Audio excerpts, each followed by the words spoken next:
itself and oh, I'm sorry, being for self and being for another. Okay, never mind. So it's being for self is consciousness. Okay, that answers my question. I think I answered it. But that's a good place to sort of start off. Maybe, I don't know. Being for yourself. But he creates a unity of being for self and being for another. And being for another would be, I guess, any perceived object. So that's perception. Okay, I answered my own question. I think anyone could want to comment or straighten me out. That's good. Well, yeah, I mean, I'm surprised. I mean, we're talking about Hegel now, is it? So Hegel uses this term being for itself, because I thought this was a term, you know, introduced by Sartre, by Jean-Paul Sartre. You know, it's so it's a common term in Jean-Paul Sartre for being for itself, in opposition to being in itself. Yeah, there's no itself. It's self, being for self, and he does talk about it in perception, or maybe even in self-certainty. So the idea is that the a standalone object, a thing, things are being for self generally, but actually the being. Here he talks about in the force being for self is consciousness. And I'll have to go back. What I need to do, I'm going to buy a copy of Acrobat and index my PDF. So once I have the PDF indexed, then I can search it for the terms I'm looking for. Because he's tricky. He seems a little bit tricky. He talks about being for itself a lot, or being for self a lot. And it gets a little bit confusing, you know, what exactly what the difference is between being for self and being for another. Being for another that explains perception.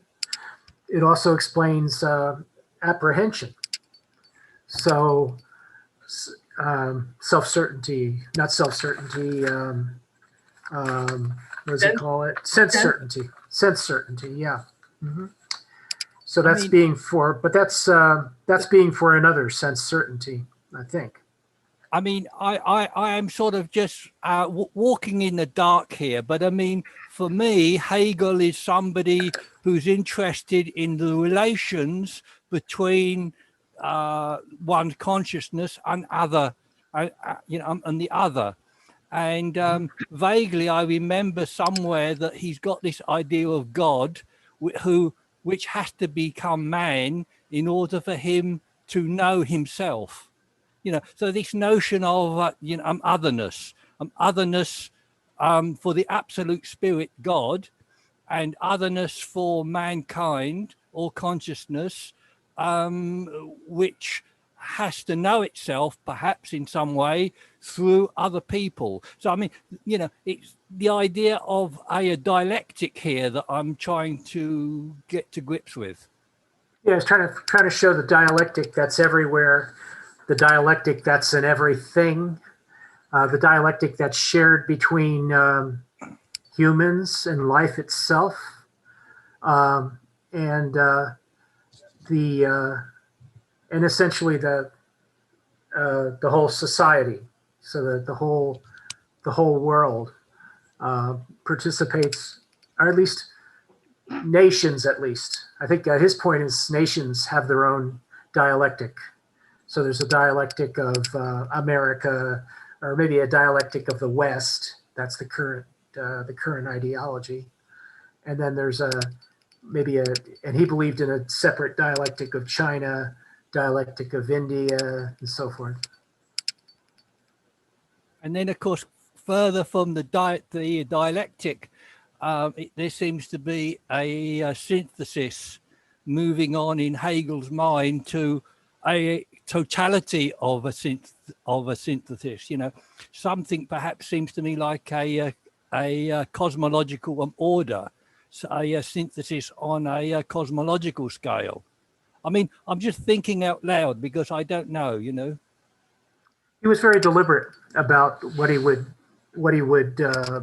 mark out, and he was more interested in this progression of Geist or spirit.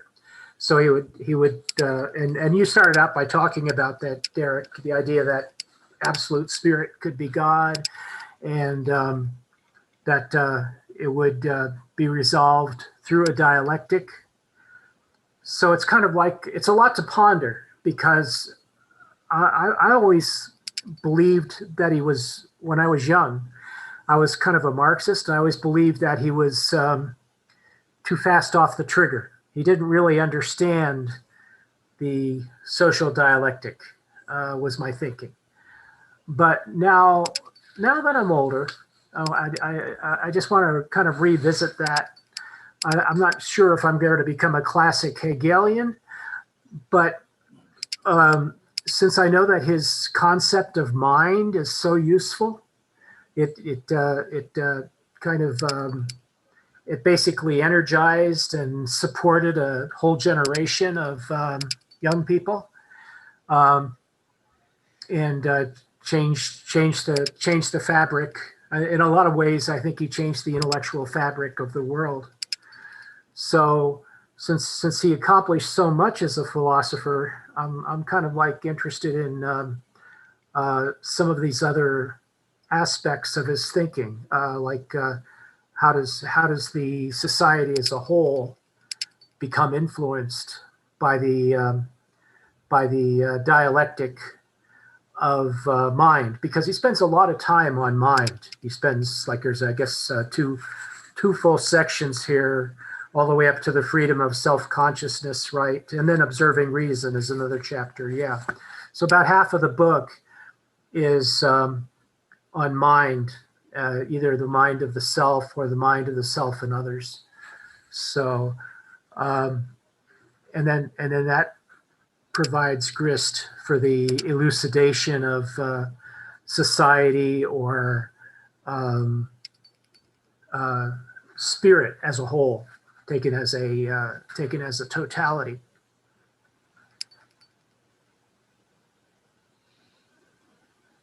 Right. Well, from the preface, he poses a dilemma. He gives you questions, how you're going to proceed. Since science has done so well after Newton, how is philosophy going to find what it considers the criteria for truth? And since this is a question for your mind, where do you begin the problem? This is problematic. So he has to have a methodology, and the methodology, he says, is this phenomenology. It's a first person narration of what it is to move through the shapes of consciousness and mental life, like a geography, to get familiar with the territory, the terrain, and the aspects at each stage, authentic to each stage. At the beginning, we're not, you can't introduce God at sense certainty. He's saying, like he's on drugs. This is all I've got when I have my brain is just doing this with the senses. And what seems to be true is this, and this is the truth for my sense existence, and that's truth. And he says, but that is not completely unified with all of my mental experience. I look at it and there are contradictions. And, at each phase, there are more and more subtle contradictions, because the kind of truth you're looking at in sensation is not the kind of truth you're looking at in perception. That's not the kind of truth you're looking at in understanding, which is where we are now. We're going to look at understanding. So you have to reflect on what's the truth here and what is in contrast to the truth that's tearing apart the consistency of your mind and your objects. And you don't even have a clear notion that, well, this is my mind and this is the object. You don't have that yet, not till the end of this section anyway. I do have the impression, one of the things I really like about Hegel, I guess, is that he doesn't privilege truth. He does believe in deception, and he seems to understand where deception happens. And but it's not just inside the mind. It's deception can be the mind acting on the externality of the world. So when we allow things to take off and become real for us, even though they we shouldn't have given them credit, like having the wrong economic theory, for example. So, I'm sorry. I've got that. Yeah, I have a wrong one. You might have the wrong one. Yeah. So the one thing happens when he discovers the truth. It seems when he discovers what he considers to be the truth, he says there's it's an antithesis, and he claims that he claims in section 134 that he found the absolute antithesis of being for self and being for another, and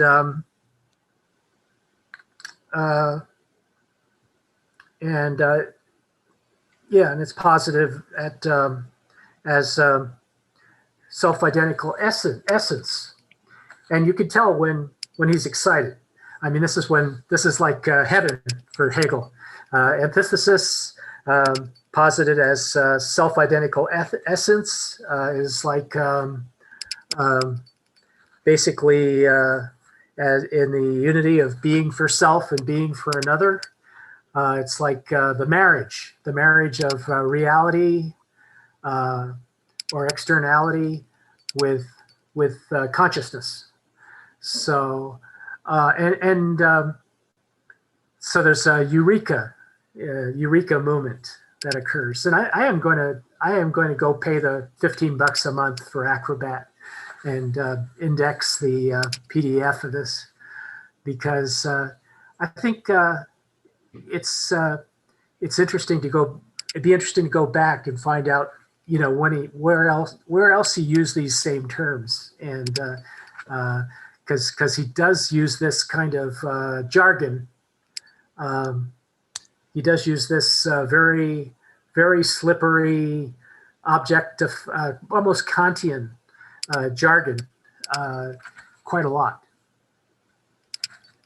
But when he does use it, in other words, if you sort of like pain yourself and try to figure things out, it's like reading difficult poetry. It's like, for me, that's why I like him so much. There's a kind of like a poetic aspect to it, and I tend to agree. Maybe I read it when I was too young or something, but I tend to agree with his main themes.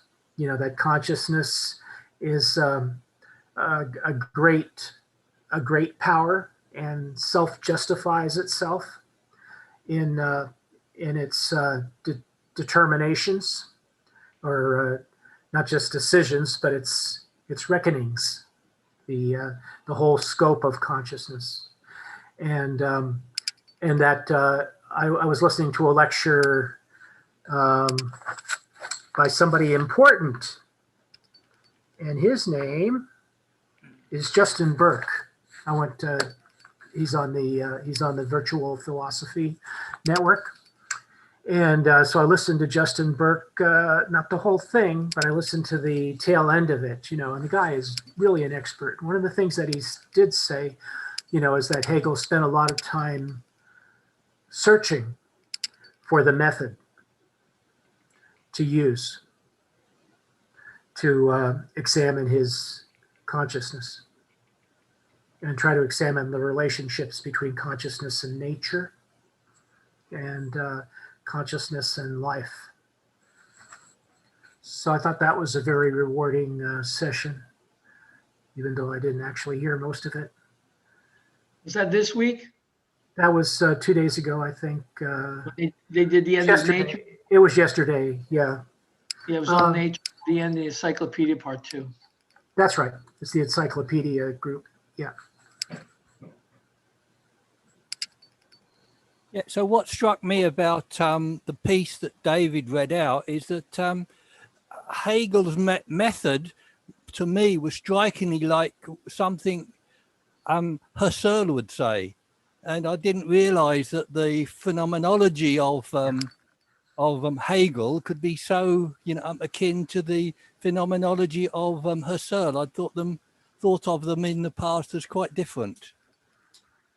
Yeah, it's a bit of a. It's like philosophy is a stream. I think if you look at Hegel and Husserl, even superficially, you sort of see that there's a continuation there. There's a continuance. Husserl was trying to use different sets of rules, impose different sets of rules, and but there's a similarity to the dialectic, the way the dialectic progresses. I'm not sure if it's the way it progresses. So there's similarity in the way it reads, the way the dialectic reads in Husserl to the dialectical language, the dialectical language of Hegel.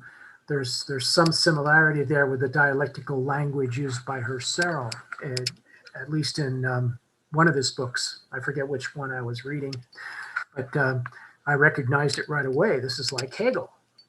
Not just because of the ideas, but because of the way the dialectical language proceeds, is used. And Husserl brings up the question of what constitutes evidence, which is really, the fair question. It harkens back to the cogito, where we're saying, okay, now we're scientists, we know what evidence is, but that was looking at evidence from the point of view of science at that moment, as opposed to, well, what is our logic really based on? And then Husserl is again, and this too as phenomenology is saying, at each point in your thinking, depending on what level of thinking you have reached, what is your criteria of believing, establishing something as corresponding to something else and true in this context. And Husserl is looking at evidence again. Evidence in a scientific proof. What is it that convinces you in the first place? It's not just a modus ponens. It's what is it that constitutes your believing here? So. Yeah. I think Hegel changed the game. He really did illuminate a different way of different methodology for pursuing philosophic thinking, philosophic work. So I think he was a real pioneer in that sense. Yeah, I mean, sorry, yes, okay. So I'm interested what James said about him not privileging truth, which is consistent with a dialectical view of things. But it seems to me that when he does he presents, although the truth is problematic in a dialectical view. It's almost a substance. I mean, for Hegel, truth is almost like a substance. It's what's the word for it? It's a category. So the truth is, and it's a category just like equivalent to negation. So negation is a category, and Hegel treats truth as if it's a similar category to negation. When he is discussing truth and he arrives at something, it's kind of like that's a reckoning. He's finding a reckoning. He usually uses the word negation too. So he finds out, I think, this thing about consciousness, the idea that consciousness discovers itself for the first time in The Force and Understanding. The consciousness, so he starts with the idea that there's no, consciousness doesn't have enough support for it. In other words, we know about things, we know how we get to things, we know how things exist for us, we follow their movements, their changes, as it were.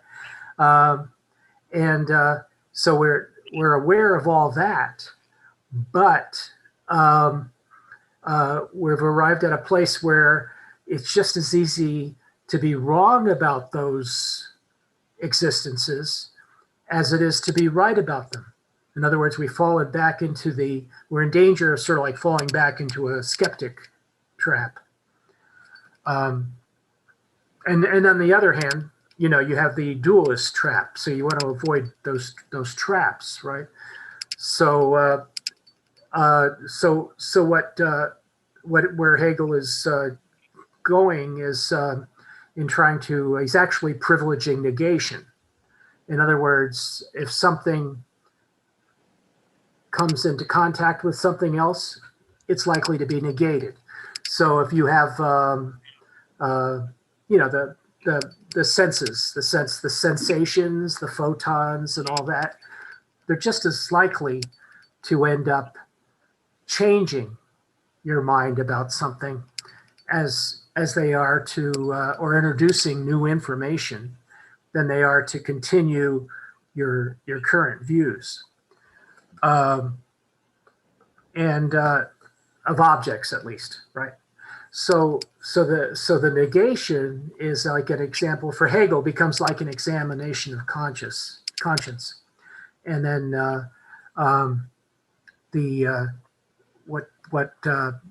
and then when he says that the consciousness is not quite up to the task of understanding something that is completely for itself, or if it's completely for or being for another. That's it. Yeah. So if it's anyway, but that's where I heard this before. So if something is for something else, then that's causing a contradiction. And he jumps into this labeling that he does, saying it's a absolute negation. And by being an absolute negation, it creates, and the reason it's an absolute negation is that it's a unity. So I'll read that section. Here, this is where he introduces notion positively for the first time. Number 134, the result was the unconditioned universal, which might be different for different people. The unconditioned universal could be, the idea in Kant that the only thing that's unconditioned is God, right? But I take it as consciousness, So if it is consciousness, initially in the negative, and actually Findlay is really, in the Findlay note, he's actually very cautious here. He calls it, in his note, he just calls it the unconditioned universal. He doesn't change the word. He doesn't want to go out on a limb. But he does say that the paragraph is about consciousness. The result of the unconditioned universal, initially in the negative, an abstract sense that consciousness negated its one-sided notions and abstracted them. So here he has consciousness negating one-sided notions, right? Which sounds good, right? If you have a notion and there's not enough support for it, it's one-sided, negate it. That's kind of like Hegel's big message, right, to us. And then I was at a colon. Now what happens at the colon? I can't find the colon now. There it is.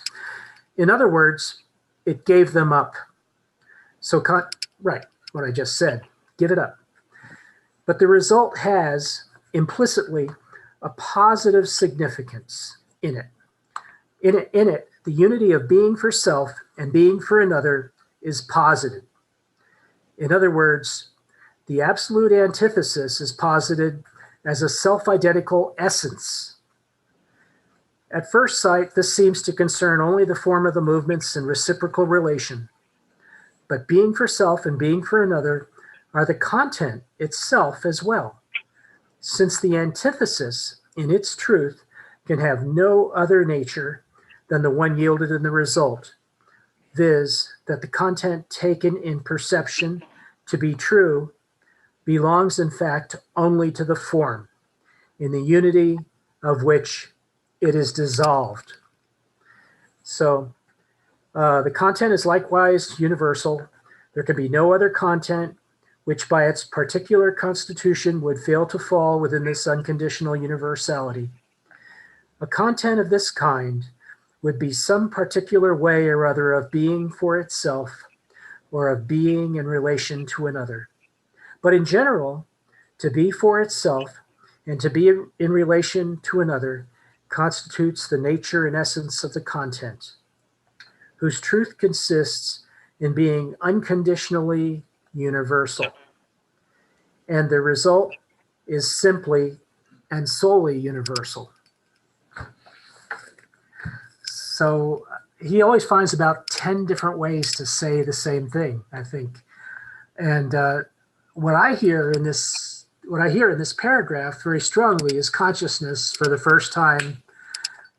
There's something in a thing, and it being negated, that and it's the content actually, what was the word he used? The content destroys the form. So if you find the formalism being destroyed, but the content remains, and for the first time you actually understand what happened. You have a comprehension. His word is comprehension. So you have a comprehension of a thing. But you don't know that you're involved in it. Right, and you're involved in it, exactly. But you don't know that you're involved in it. But you That's a have, notion. Okay. you have this thing that keeps happening because all you have is a perceptual object, and that's the only object. But it's the damn cubicle, it's the white stuff, it's the salty taste, but it keeps going back and forth. It's like, but that's the object. You know, the object keeps breaking apart into its attributes, and then, but it's the object keeps coming back together to be the object. And this is like really annoying. That is like not something standing still, but you're sure it's just a thing. And then that is a contradiction because you don't recognize this as a notion going, you don't realize it's a conscious synthesis that's happening. You just have the fact that, well, this object, and sometimes it's, it's, heavy, and sometimes it's tasty, and sometimes, it has all these different aspects to it. It is those aspects, but it is one thing. It's not all those different things. It's got all this stinking contradiction in it. Right, and that's his opinion of that's kind of his opinion of reality in general, is that it's always going to be everything is always going to tend to try to negate itself. It's up to you to rely on science and perception, and then if you do at the end of your reckonings, if you do understand something to be both understood by you and to be proven in existence, then you might have a reason to believe it. So if you have a comprehension of the essence of a thing, how the form of a thing, you know what you would have to do to destroy the form. You know what the antithesis of your comprehension is. We're only at the level. We're not at the level of reason, and we can't do. Not even there yet. Okay, no. I'm still looking ahead. Right, sorry. What we've got is it's essentially this salty tasting thing. That's its essential characteristic. Well, I was reading from consciousness, from the understanding. So we do have an understanding. In this section, he wants to go forward with understanding what the salty taste means. Yeah. In other words, it's not just a trick that we played on ourselves by eating shit. We actually are having the salty taste, and there's going to be a potential content, potential form. And why does it even matter that there's a salty taste? The reason that it matters that there's a salty taste is that there's a unity of being for self and being with another, for another, being for another. So there's the being for another, the salt, maybe, or the food, and then there's the being for self, which I take it to be us. And then maybe somebody can answer that question. That's a question for me. When he says being for self, is he referring to the Object standing alone. just the object? Okay. I mean, being for self, I mean, it seems to be that mysterious, relation which one is oneself. I mean, there's being for another, being for other, which is perception, and then one is being for self, which is peculiar because in order to perceive anything, you need a contrast between that thing and something else. But in the case of oneself, there is no other thing of the same class of thing to contrast it to. So for me, it's a very, mysterious, event of how we are conscious at all, self-conscious. You're basically writing this chapter. You're exactly writing this chapter, the exact struggle. How can it be different from exactly what you're thinking of? So it breaks apart when you try to examine it closely. This creates a dilemma or a contradiction. Yeah, his description of consciousness as being for self. So I mean, the consciousness has being for self, and that's what he understands by consciousness, and and then he says. Understanding, then the end of that sentence is understanding without knowing itself therein, lets go its own way. So in other words, we're not necessarily, just because we have consciousness doesn't necessarily mean that we have understanding. And but in sense certainty talked about knowing the truth. He said the object itself is the true. So but understanding can precede consciousness. He lost me there. Yeah. Why do you think so? This is the point. I point out this experience I had, say, when I was 5 months old. And the fact was that there was knowledge in operation that was not conscious. I only became what you call an ego-conscious being when I gained an episodic memory. There was consciousness prior to gaining awareness of the episodic memory, but there would have been an unconscious awareness of the episodic memory prior to it becoming conscious. The machinery was all there. But that's not understanding. That's not. You didn't say anything about understanding, Stephen. I think you may be talking about at the time that you had certain awareness and that you unified them through a step called understanding, but you don't remember now those steps. He's describing the steps that would do that. Well, that's what I wonder about. That's why he's narrating it first hand, saying, here, I think this is going to reveal to you the process. So, yeah. So we got being for itself and consciousness, and those were good comments, David. I'm a little bit short of material this week, but I was all great guns last week. But one of the things that he talks about a lot is universality. So in other words, an object, when it's graspable, in other words, when an object is whole, is taking as its, I think what it's content and essence coincide with each other, then he calls that a universality. And he says that things tend to be universal. So, and this is where he's like very pro truth. In other words, he's taking what he in the discussion on perception. He often says something is perceived, and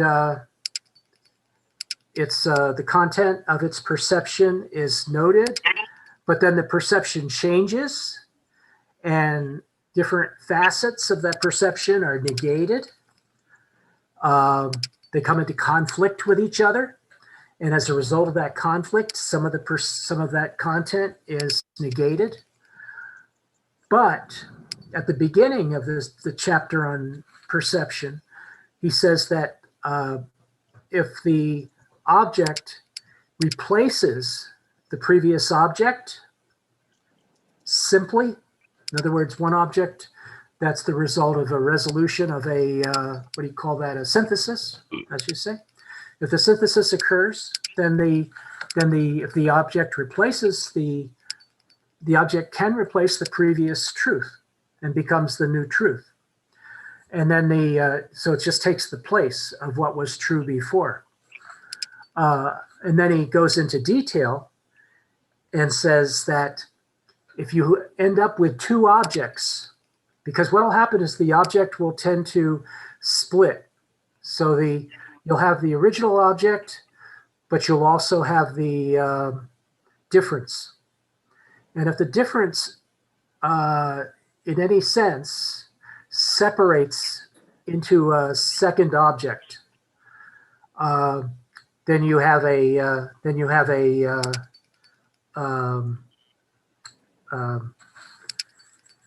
what's the word for it?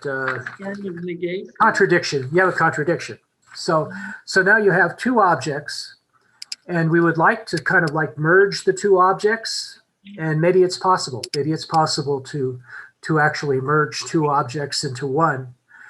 But he's pointing out, like you said, David, that it's just as likely you're going to end up with a permanent contradiction. In other words, there's going to be a loss of truth, the beginning of deception, because now you've got to justify not just the original object, but also the separation of it from itself.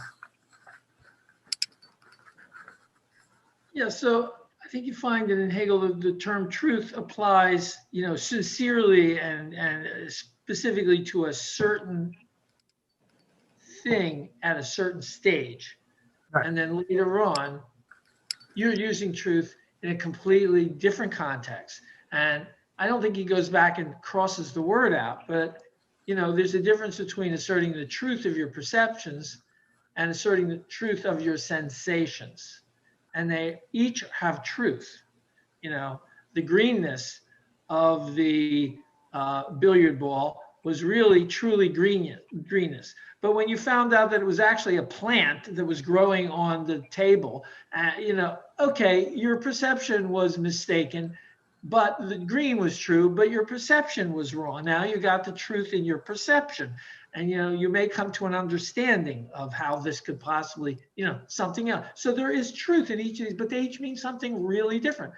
The word truth has to do with what convinces this kind of consciousness at the level it exists. What is its evidential criteria for truth, which changes once it realizes it's engaged in the perception or can be deceived, which is perception, and it's engaged in it in understanding, and it's aware that can explain that it was the cause itself. That is a whole other level. We don't get to that till the end of this. That's explaining is being self-conscious in a very low level, knowing that there's actually an active part of you that opposed to the object that defines the object and the truth.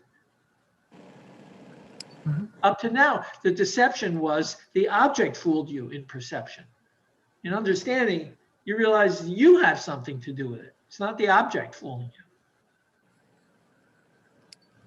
It's sort of just trying to skim it there, but you know, and it sort of makes a lot of sense. Well, that's an interesting take. Yeah, I didn't do. I probably haven't read that as far as you have. But that he does call it basically he. Okay. He says the truth, qua truth of perception, falls within consciousness. Yeah, you got to read this like a novel. Who's being introduced at this level? And they're talking their truth. And you find out this scumbag is just a perceiver. They don't know anything about the inner stuff. Inside things, there's stuff happening. And it's not till we're realizing we have to, like, these negations that are happening in perception are really, really right. They're really telling us something. There's an inner world. Yeah. There's an inner world going on. We discover the inner, which is what we can't see. And we have to, like, we're making it up. We don't know we're making it up. We say, oh, I found the inner world. The super sensible world's really there. You know, now I've got some truth. Like, you know, that's your truth right now. Yeah. There you go again. But it keeps happening. Yeah. It's interesting at each phase how much evidence you have, how much you're involved in it, how much you don't know you're involved, and, you know, what's developed. So that's why this is a lot of work. And the tricks, the tricks involved in evoking an object to intelligible presence before the subject are, they're kind of like in this section on sense certainty here. He's talking about the otherness of the thing and identifying it with the content, and the intelligibility of the thing and identifying it with the form. And we recognize that the reason that we can ingest the form so well is because it's isomorphic with something that we're doing. And so there's a truth maker, there's truth making, and then there's truth bearing. So we have a truth bearing act. And well, if it's true, then the insistence already is that the thing match it. So you can't offer up a truth bearer without also insisting that the thing conform at least to some minimal prejudice. Anyway, so what I find fascinating here is that he defines the in itself as an area of opacity, intentional opacity. We purposely intend the content as some recalcitrant, like pure otherness that allows us to impose our form. So we're form imposers, and we're imposing our internal intelligibility structures, the understanding onto the world. But to do that, there has to be a clay to receive our imposition. And so, isn't that funny? So we force into existence this pure otherness is like a pure content. The in itself is just he calls it potentiality. So we want there to be like some element of blindness in the object in order for it to be other enough to be an object. Anyway, I think that's very interesting. Yeah, the level of perception, the only thing it insists on is the thing is like the same as itself again. That's all it's got. But then that was its criteria for truth. But with that as your only criteria, you have to hold these things together. They can't really all be the same after all. So you're imposing, unbeknownst to yourself, this glue to hold it together, right? And so, and he's narrating this process by saying, we know that the form is being imposed without the knowledge, without being recognized, because he's narrating this with an omniscient point of view, and then describing we phenomenologists see the mind impose its understanding structures onto the object. So no wonder the object is an understood object, because it's been formed by the understanding. And when he wants to talk from the point of view of mere perception or mere understanding, he says his criteria is this, or the object. He's talking down at that level again, but then he becomes omniscient with the we when he wants to fully describe what we can tell as phenomenologists and philosophers is going on. The object which I apprehend, so here's the object is just doing this.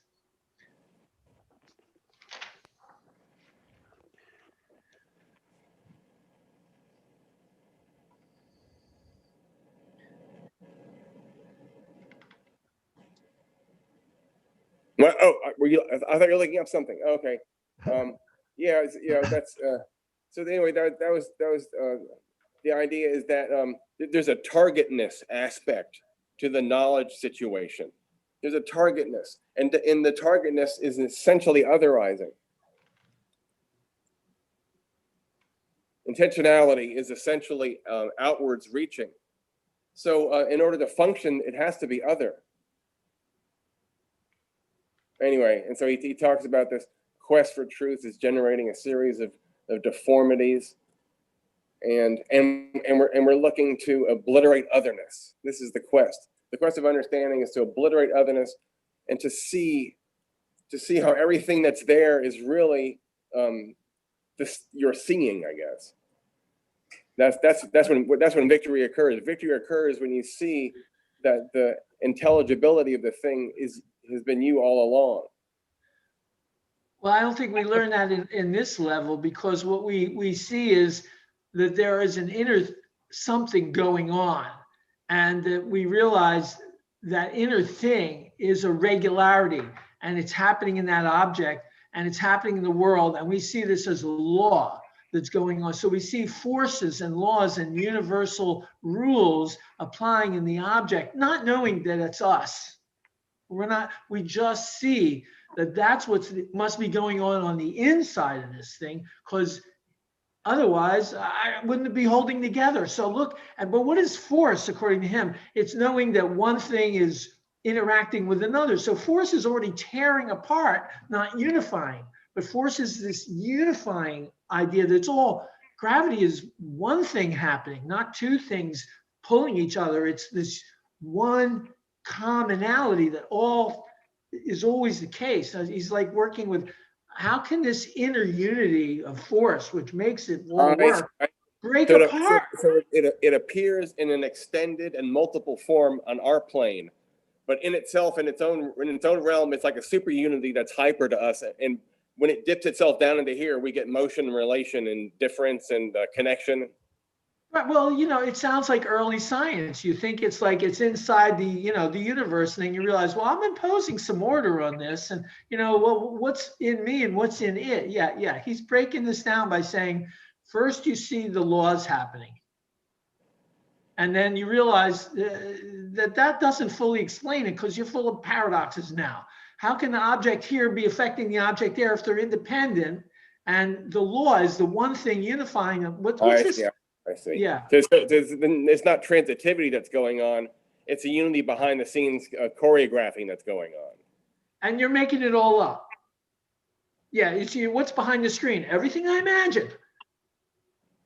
Yeah. That's what the idea of internality is so interesting. So you have position, and then you have velocity, and then you start taking higher levels of differentials, and it's as if these higher orders of differentials, you're going more interior to the thing. So acceleration is kind of deeper. It's like contained within. It's like folded up inside. And then you have snap, crackle, and pop at all these higher derivatives, like jerk, right? Like what's the acceleration and the acceleration? And you're wondering, there seems to be an orthogonal inwardness, like a TARDIS-like dimension to the object to be able to contain acceleration, jerk, snap, crackle, and pop, right? What is this interiority of acceleration? It's different from position. It's so strange. What do you mean by an object? Different at different points here. The object of consciousness, the object of consciousness is what it thinks is the thing, at this moment. Yeah, it has to persist. It has to persist for more than a moment. I think that's the main. We want substance only because we insist that the thing has to last at least as long as the time it takes us to make a judgment. So automatically we're requiring. I mean, the cat is on the mat. Well, geez, it has to last at least that long.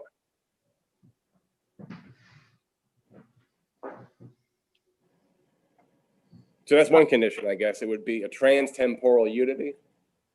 Does that help, Steve? Okay. The concept of a cat is something that occurs in your head. Mm. That's right. The concept cat is eternal. It's outside of space and time. And so we bring that demand into space-time, even though when you zoom into the cat, you see it's a hailstorm. And that's not the same as the sense objects. Saints? The concept of the cat is not the same thing as the sense Yes, data that comes in. yes, that's right. But we bring so a real clocks rot, they rust, they get old, and they change. They're in time, right? Their atoms are moving. If you zoom in into a clock, you'll see a hailstorm, and if you took a film of the storm, no two frames would be the same. So there's really no substance. The thing is constantly changing.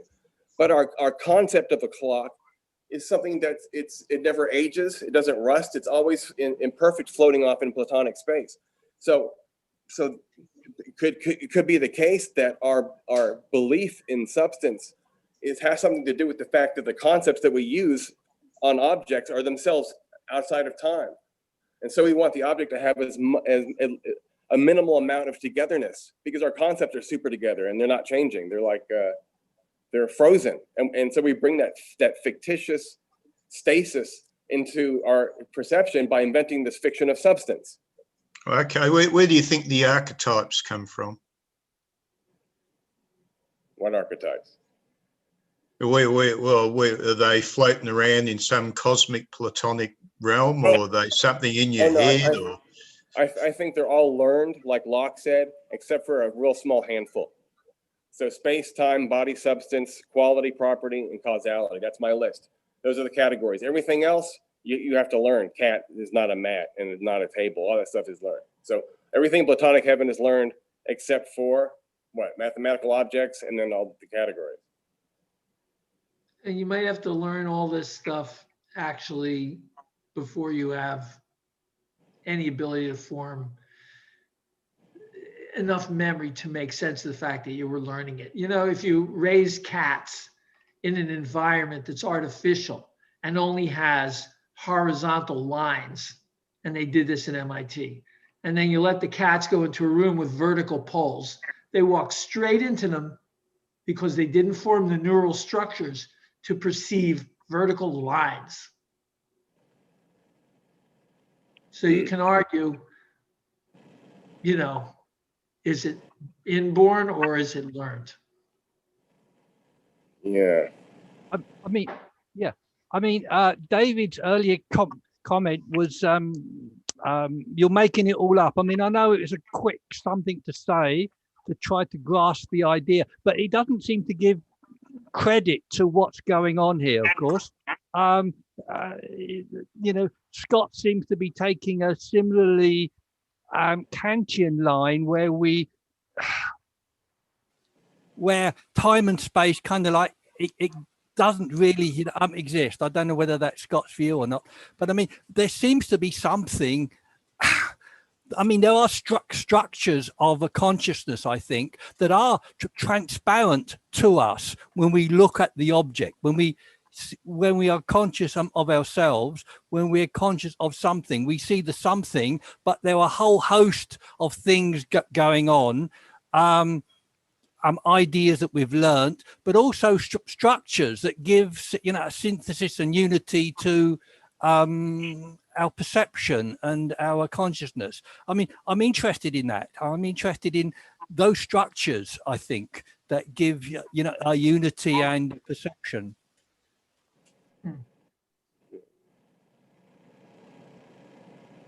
Yeah, Peter Strawson has an interesting interpretation of this, where he says those minimal structures are just the things that are required in order for us to be self-conscious and to be able to separate our existences as outlooking, like, perceptual centers from the space that we inhabit and perceive. So he thinks that the minimal conditions to be this type of self-consciousness is to be a perceiver in space. And to do that, there have to be anchor points in space that are re-identifiable. So you have to be able to look away and turn back. You need something like that in order to have self-consciousness. This is his interesting argument. And that's kind of okay. Let's move on to Daniel. He's had his hand up. Good. Okay.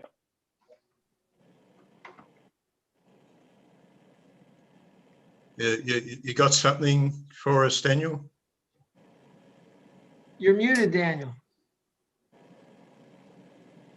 There we go. I just had to unmute myself. Yeah, so I think there's a common thread of subject-object in this type of reasoning. And this is, you know, and my philosophical mind tries to slice it even more, but unfortunately, we seem to be bound by these grammars of creation, so to speak. And you know, like Scott just mentioned about that individual unit that we can objectively look back upon, right? I mean, you know, I'm talking about our fundamental epiphenomenal projections. We're looking back on the object, and I just mean from that, I mean, it can be metaphorical, but the idea is that we do it with some sort of subjective capacity. That's kind of the concept. I don't know. Am I off basis here, saying that there's something dramatically different that's being described here? And I'm not just referring just to Hegel, but you know, even outside of Hegel. I mean, like, it seems a pretty powerful foundation. I think they all have to address that. But that's just kind of what it is. Like, so. My personal point of view, I agree with you, Daniel. I think Hegel is kind of like showing us a way of analyzing what is actually going on. And I think he's probably a little bit concerned about the subject-object paradox. And that's why he extends the language. He extends the language to this phenomenal way of discussing objects. So he does want to kind of destroy that the perfection of the other, so to speak. And history is the solving of the paradox. I'd like to add to what James nicely put there. Yeah. History is the solving of the paradox. Yeah, but I think he's that he's interested in what's actually going on. It seems sometimes like he's mystifying things by making them very difficult. But the fact is that's what he's doing. He is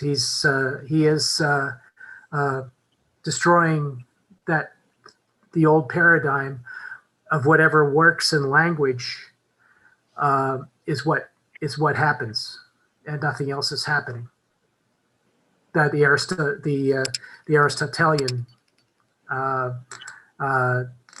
claim, you know, that if it's happening in language, it really happened, and nothing else is actually happening. You had a question, James? I'm sorry, what? Oh, you had your I'm hand just up. saying. I have my hand. I was speaking just now.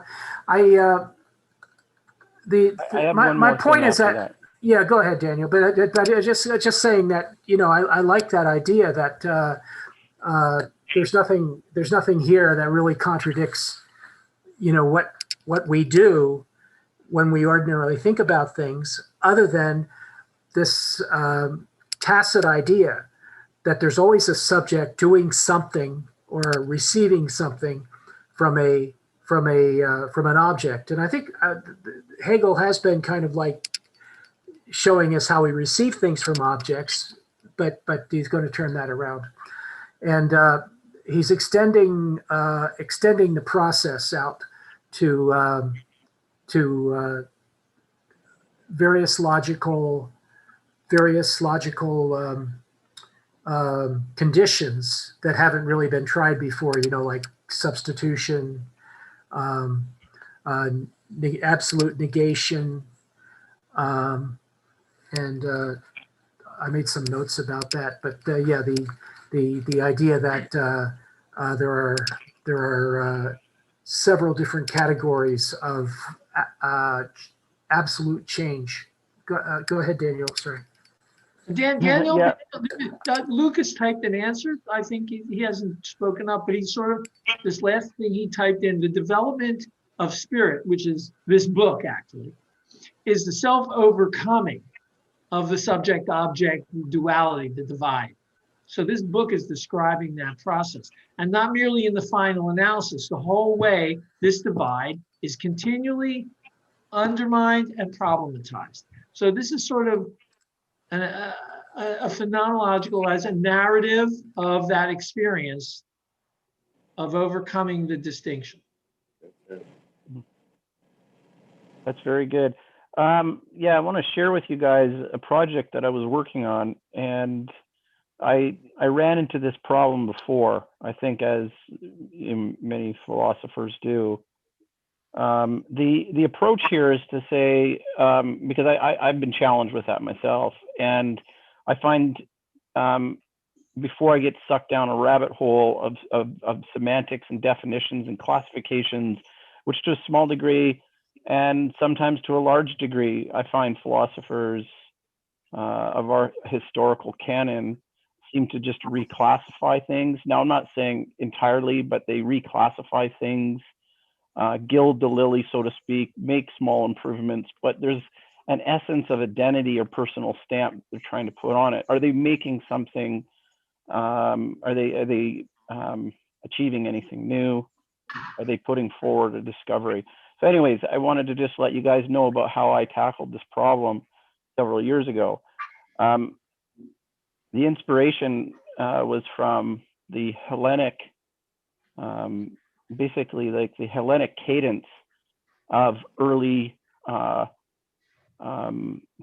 which was almost sung, right? You know, this kind of thing from like the Homeric epics, right? And so what I decided to do was make a very systematic type of new cadence, and do effectively like a matrix. So in programming, you would put it's just simply like an array.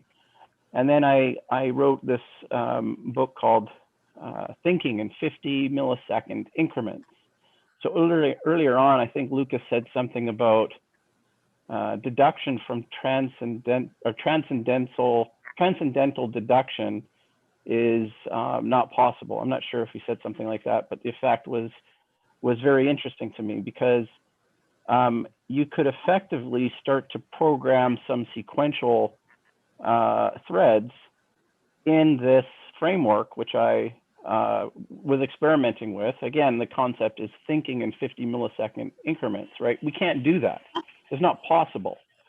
But yet I can chunk things and then put them into a matrix for that sequence to happen in the future, which I find quite fascinating from a predictive sort of deterministic sort of flow. And so to tie that all back into what we're talking about here, that's how, to give you a little bit of peek into the how I process this, because I've looked at Hegel before, not as an entire, you know, I don't focus on Hegel 100%. I mean, I kind of jump in and out, like dip my toe in every once in a while, and I could be doing something on neuroscience, for example. But this kind of where it started, was to try and to break up that subject-object dichotomy in a way that had something that wasn't phenomenology, or wasn't phenomenological, right? It wasn't observed.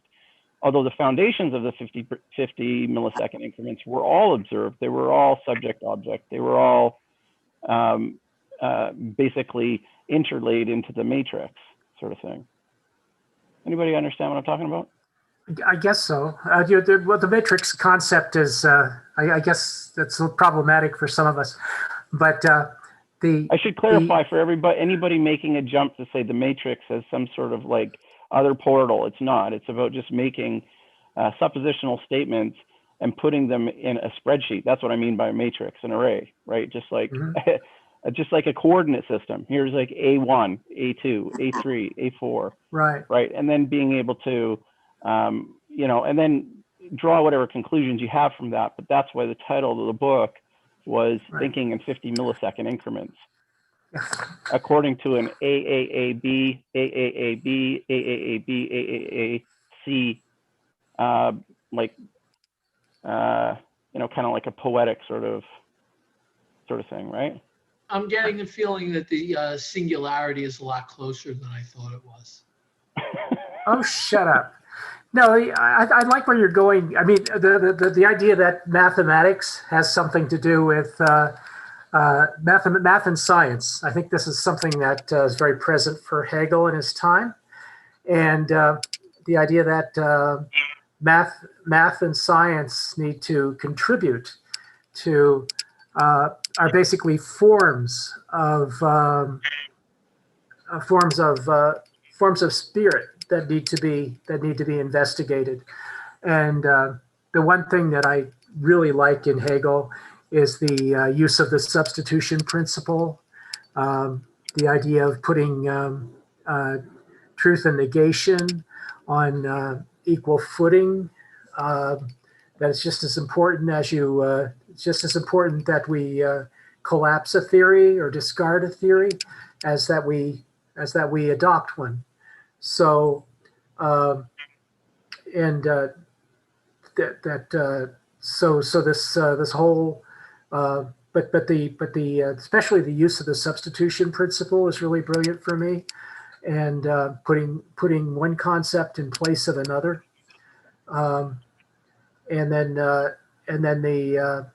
you were just talking about the concept of the matrix, which is more modern, which I'm sure would very much follow Hegel's philosophy, because we just have to be able to identify more kinds of power operations than Hegel himself was familiar with, in order to take advantage of the kind of thinking you're talking about, Daniel. Is your book published, by the way? Yeah, it's on the blog in parts, but yeah, I can share it if you want. Yeah, would you put the URL up or for the blog or something? Yeah, okay. Thinking in 15. It'll just be snippets of it, but yeah, here, hold on. Oh, it's not a whole book. Okay. Well, the thing that I should probably clarify, like I own a publishing company, and so I've put it in blog form. So I mean, if anybody wants, I can put a link to it in blog form. You know, I mean. Yeah, I'm interested in what kind of distinct ideas you've had. Yeah. Okay. Sounds good. All right. Yeah. So does prediction precede intentionality, or direction for that matter, in thought? Could you repeat that? Does prediction precede intentionality? I don't think so. I think they're complementary. Intentionality, sometimes it could happen that way, but intentionality is basically like predicting, except that you're putting yourself in the place of the object. If you intend something, you're putting your will in the place of the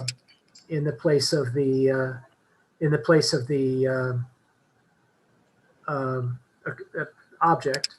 And prediction is basically the same thing, except without any purpose or commitment. That doesn't require a motivation like intentionality requires. So prediction is a psychological act, but not quite the same. Go ahead, David. Sorry. But yeah, so it really sounds like there's two things going on, which is you're predicting all the time as you live in a deterministic world because you understand what is happening. You have meaning in things that you observe.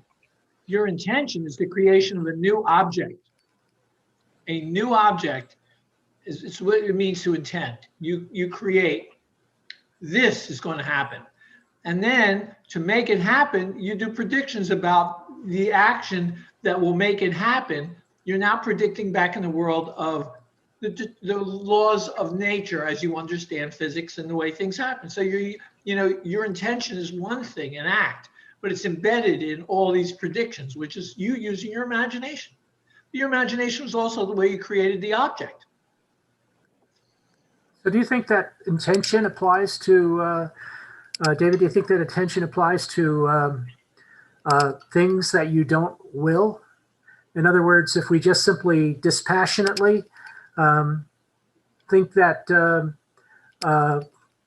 the cannabis business is going to go sky high, and it's going to become, yeah, cannabis, it's going to replace medicine or something like that. You know, I mean, right, in other words, if we have a prediction, but it's fairly meaningless to us personally, it's not what I would describe as an intention. Are you just saying intentions are all those things?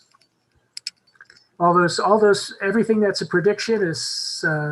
Well, look, the smallest thing can involve a prediction. For example, if I see a flash of light and I direct my attention to it, I'm already using a prediction to do that. I've predicted that whatever's there will explain itself further or still be there when I direct my attention to it. Okay, excuse me, I have to raise a question here, because to me, intentionality and intention are different, and I wouldn't use them in the same sentence. You know, intentionality, I mean, somebody please put me right, but for me, you know, intentionality is a process. It's an aspect of a consciousness of the interiority reaching out to the exteriority. Whereas, you know, intention is an act of will. I mean, to me, they are different things. I think Stephen meant, yeah, that's why Daniel's point comes up here, which is parsing words, defining our terms. We'll understand each other much better if we do that in advance, which is why a philosopher will do it. But here in this discussion, I took Stephen to mean intention in the way he said it, to mean an act of will, as opposed to intentionality, which is comprehension of meaning structures. I think I understood that. I may have misunderstood Stephen. No. So using the word intention, yeah. And so, James, the cannabis being a successful or not successful, that's a prediction. But if you imagine the opposite, that's an act of will. Okay. Well, that's interesting. If I imagine something, it's an act of will. Wow, that's incredible. That's so loose. Sounds so loose to me. Yeah. You're creating the object is your that's your act of will, and choosing to actually then perform, the necessary things to carry that out. No, but even if I'm willing to discard it, I mean, my idea is that if I think something, whatever it is, I might be willing to discard it. So what if I do discard it, David, is it still an act of will? Yeah, you have discretion all the time, yeah. So it's an act of will until I discard it. But as long as I think something, everything I think, therefore, is in my will for some time, according to your theory. That my will is 100% active all the time. Everything I'm thinking is an act of will. And then if I stop thinking about it, then I know it's no longer part of my will. I would associate the will with the act of something, an object that is not, that you're negating what is. You're creating something that is not the case, is your act of will. Yeah, I think there's effort involved in the epistemic act. You're not sleeping. You're not watching TV. You're alert, and there's some effort. You're interested in grasping or grokking or perceiving. You could close your eyes and daydream if you wanted. If you say will, I'm sorry. Go ahead, Daniel. Okay, so there's a couple of words I want to throw out. Senescence, right? Programmatic cell death. Okay, so this is one. Identity, the unit, the vessel that we travel within. Okay, that's number two.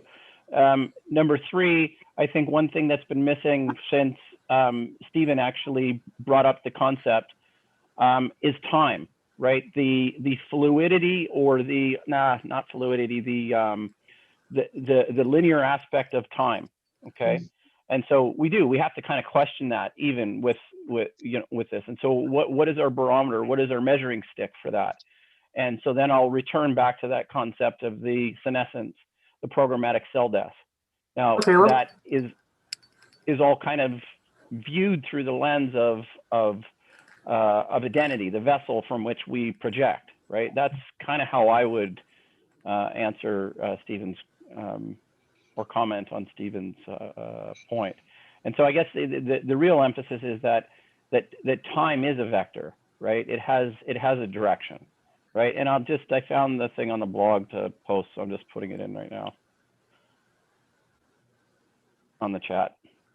I think this. I think the time matters. I think time matters in all of these things. In Stephen's question, it was a question about time. David's the idea that the will can be involved in intention, but then I just want to argue this idea of like the will being involved whenever you have a negation. So in other words, an agreement is never an act of the will, but a negation requires an act of the will and is always an act of the will. I think that's ridiculous, David. Yeah, no, I was trying to just in response to Stephen's question, I just give a somewhat simplification of the question in what I thought was a Kantian framework, and I don't have a Hegelian framework on this. I don't have any idea. Okay. I mean, sorry. I mean, yes. I mean, I'd like to explore David's idea of every mental act is an act of will. I mean, this seems to me to have some kind of. I mean, this is a very subtle notion of the concept of will. That can we use the will in that sense where everything that we do in our heads is an act of will? I mean, that's one viable interpretation of the idea. Another one is that it has to be some kind of intent. I mean, I'm quite open to this idea that David has proposed of will in every aspect of our mental events, but I think it's very confusing. It can vary between creatures. Now, if we take an amoeba, for example, what's the intent in an amoeba? Does it have an intent? We know that there's more complex creatures which, with their nervous system, model the environment. So we can say within that model created within the nervous system, intention is created.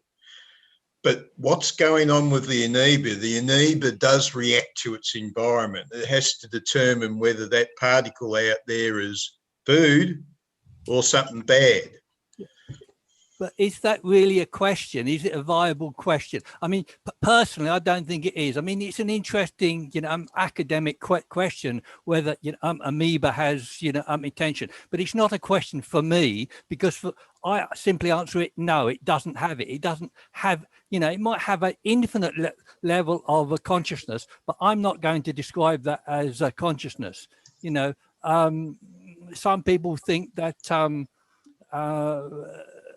That all kinds of things have consciousness. I think this is going off, I think it's simply a mistake. If you go on to, well, do insects have a consciousness? Well, I certainly don't think so. I mean, yeah, I mean, there's interesting, academic, questions to be asked here, but I don't think they're realistic.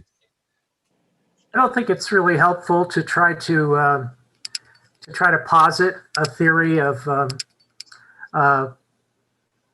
of the will without, because it would take an awful lot of corroboration. In other words, if you were going to redesign the will into being consciousness, the argumentation involved would be massive. So that it's just not, it's not something that's very defensible, given that there's an awful lot of social culture. There's an awful lot of cultural baggage in the term the will. and I know it's well defined in the Kant's critique of practical reason, but we don't need to take either that definition or a more. We don't have to. We don't really have to sort of like create a third road for what will means, and then we don't really have the context to kind of have that elucidation or that discussion, because there's already a couple of fairly clear ideas of the will. Something in the will is usually intended, so you have a connection between intention and will, but you don't have a connection with the will and everything that is perceived, because we don't intend to want everything in our perception. We are indifferent to what is in our scope of perception. Okay. Daniel, you had your Daniel's hand up. next. Yeah, I think that was a really good explanation, James. I would add to that with a buttress, and I'll reuse the word buttress because will has theological implications. I mean, I can't descend into a conversation with the, I guess, the zeitgeist, right? Our dominating culture. I can't do that without having a contamination of theology bearing down on me, or as you know, as James is saying, it buttresses the whole concept of what will means, and you know, free will and choice and all this. So that I did want to give a little plug or a shout out for a Sapolsky podcast that was recently done with Sean Carroll. I haven't watched it yet, but Sapolsky is the endocrinologist from, he's all over YouTube, and he's got that brilliant book, Behave. So I don't know, I'd check it out. He's very deterministic in his model, and fundamentally it makes sense. Just going back to the point of the amoeba that I think Lucas pointed out in the chat, we're getting into kind of realms of Antonio Damasio here, where we're moving to states of homeostasis with the unique mammals, having this brain Privileged stem. position. What's that? Privileged position. The amoeba are out there marching around holding placards, accusing those more advanced creatures of having a privileged position. Sorry, that's just a bad joke on my part. Oh yeah, no, but it's interesting. But let me counterpoint that with something very interesting, and it comes from E.O. Wilson with biomass of the ant species. Did you guys know that the ants have an equivalent biomass as human, about the same biomass as humans on the planet? Fascinating. Well, I think that's fascinating. But most creatures would, though, wouldn't they? In other words, since most creatures have liquid contents, the biomass would be, which is water-based. There'd be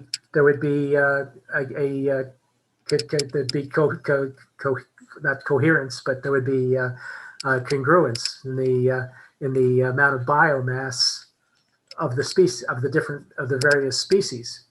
Probably Okay. all the way down to insects. I'm just saying, it might not be a miracle. It might just be that they are animals and we are animals. Somewhere I get the impression that Hegel strays into the idea of collective minds. You know, there's an ant colony have a collective mind, a collective intent on certain points. Do human associations have a collective mind or a collective intent? In regards to history, he's plagued with the question in terms of cultural progress.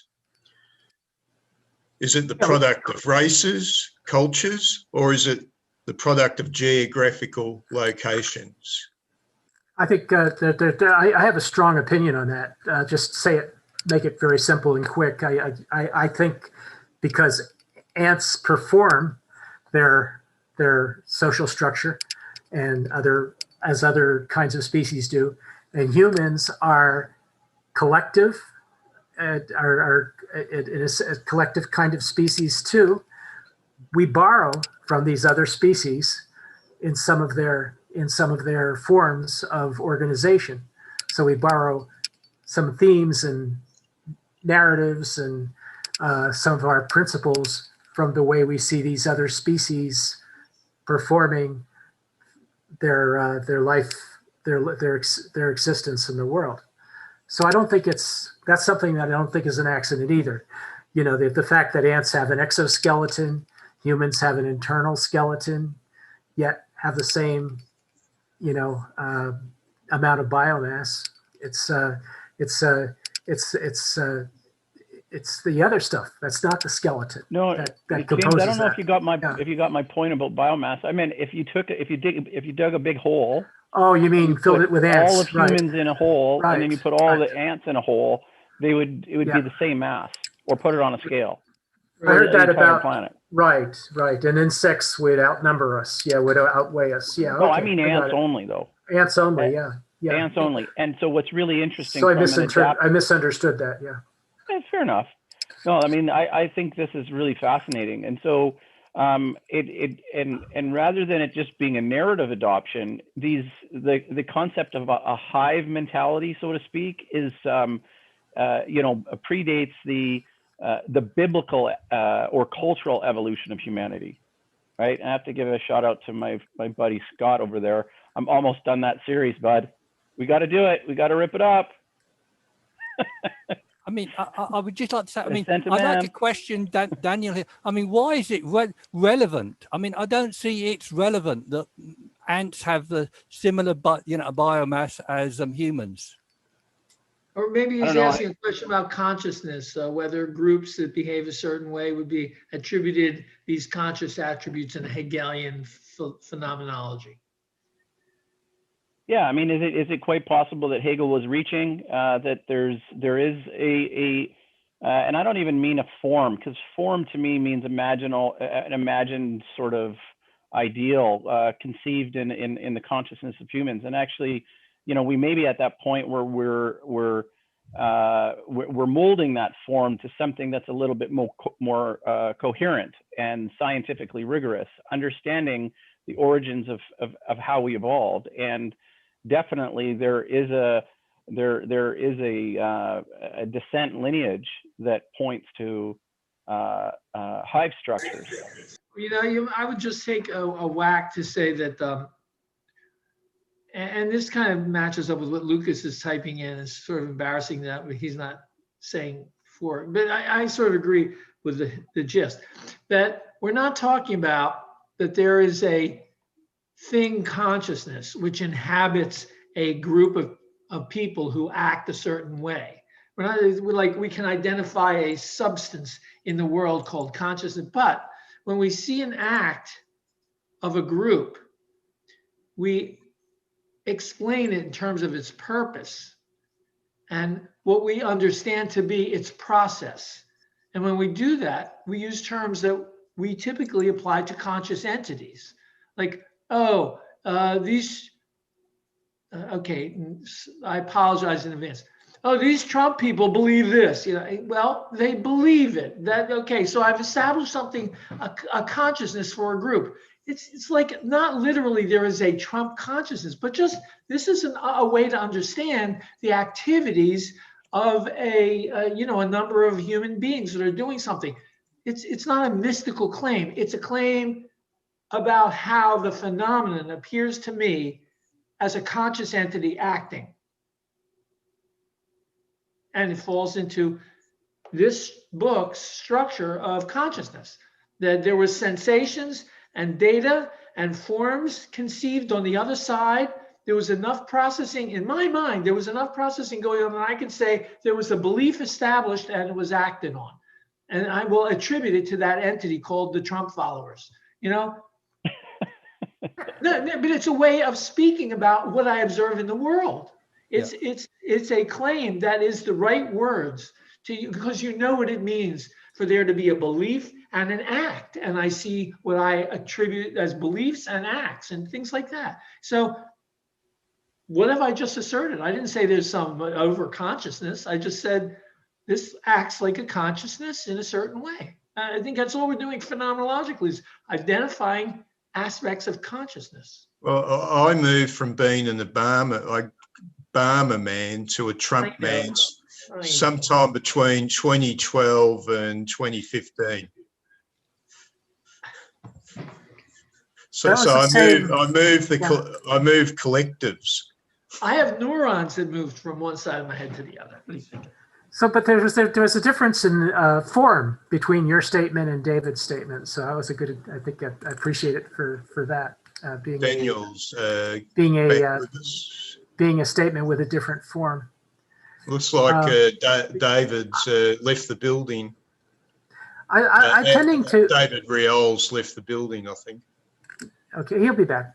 But the thing is that I think what I'm beginning to appreciate in the Hegel is his valuing forms. Not that forms are a controlling entity. There's something waiting to be discarded usually, but or actually waiting to be overridden in some cases. So, or perhaps judged as inconsequential. But nevertheless, the form, things have forms. So if you have what David talked about, the idea that you can make a claim about what somebody else believes, or what Stephen said is that you can introduce a historicity of things, and these are forms of things that we use as mental concepts. So I think that brings up a very interesting Hegelian point, is that what is the value of a form, and how does it suit us, and how does it deceive us as well? In other words, is it a necessary part of a deception, or is it just simply one aspect of deception that can occur? As we'll see the same form and then jump to the same conclusions. Yeah, so we got David. Daniel has got his hand up again. So do you want to make yours short or make your point short? So what James was saying, and the Hegelian point of view gives us a way to dialogue with a group or an individual saying, oh, I'm going to address what is evidence in the way I hear that understanding being expressed by this conscious entity. Okay, so if it's a scientific discussion, the form of evidence has to do with what constitutes empirical data. If it's a emotional perceptual discussion, it has to do with what are the inflammatory issues that raise the value of this concern, so that we talk about it in a way, and it's just saying there's a right kind of evidence for the consciousness that's being addressed, and it thinks a certain way. What are the deficiencies of not being scientific? Well, it doesn't recognize that the scientist is involved in the measurement, and that the measurement is something the scientist defined in advance. That's how it would be done. So he's giving a framework for what constitutes good science, good religion, good art. So you can dialogue with each of them. That's all. Okay, Daniel. Yeah, can we really bring in the forms without bringing in Plato? I always return back to Plato on the forms, and I think it brings a very interesting method here. Okay, so the starting point is a statement on forms, that it's an ideal. Okay, this everybody can agree on. It's an ideal conception, and in a Platonic sense, the highest ideal was one of goodness. Okay, so there's implicitly, this now is a derivative that makes its way to Kant with a universality, but so nicely tucked in and meshed with normative ethics. This is the way I see it, because the Hellenic and the classical age of Greece really emerged from this this normative model.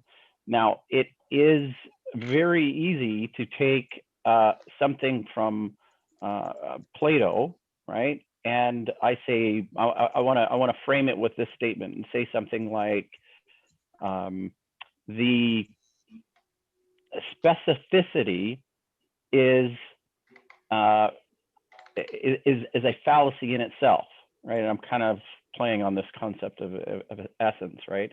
But if you take things too granular or too specific, then you can lose the value here, right? You can lose the value of what a perfected ideal actually means to us, right? So I can always refer back and say, well, if we're trying to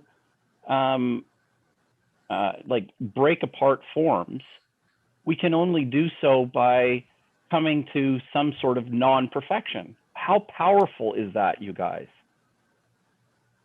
How powerful is that? Very powerful. I mean, I think that is so powerful, and you know, despite the semantics that happen in Hegel or Kant, it all kind of goes back to that as somewhat of a universal ethical statement moving towards a perfected ideal of goodness.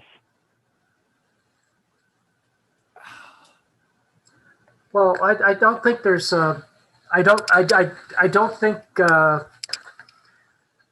I think in a sense for maybe for Hegel there's a pre-established ideal of goodness. It might be true, but I don't think it's really wrong to sort of like have ideals. Like I call ideals, my word for ideals is trial balloons. So in other words, if Hegel believes in goodness as his sine qua non of understanding and dissection of things, then that makes it interesting. That makes for interesting reading, I guess, because we know that to actually have something be interesting, it has to kind of like have an ending. There has to be some kind of a reward at the end.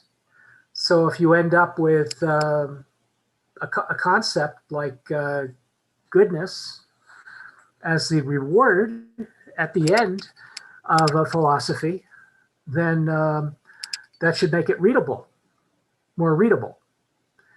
And that in itself is a good thing, especially from the standpoint of a philosopher who wants to sell books. He wants people to like the books, follow the progressions towards, a proper end, and that was probably the best idea that Plato ever had, was to have a book about the good. Can we put goodness and truth into two separate categories?